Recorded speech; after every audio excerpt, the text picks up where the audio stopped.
जो इंसान जितना खामोश रहता है वो अपनी इज्जत को उतना ही महफूज रखता है।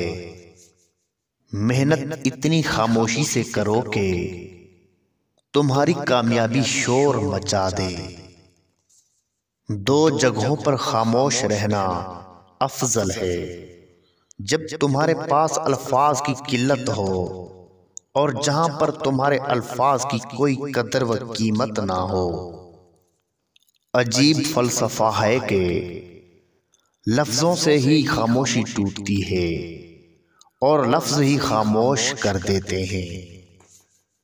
जब दर्द हद से बढ़ जाता है तो इंसान रोता नहीं, खामोश हो जाता है। खामोशी हथियार है उन बहादुर लोगों का जो लफ्जों से किसी के दिल पर वार नहीं करते। कुछ बातों का जवाब सिर्फ खामोशी होती है और खामोशी बहुत खूबसूरत जवाब है। तुम जितना ज्यादा खामोश रहोगे उस कदर ज्यादा सुनने के काबिल होगे।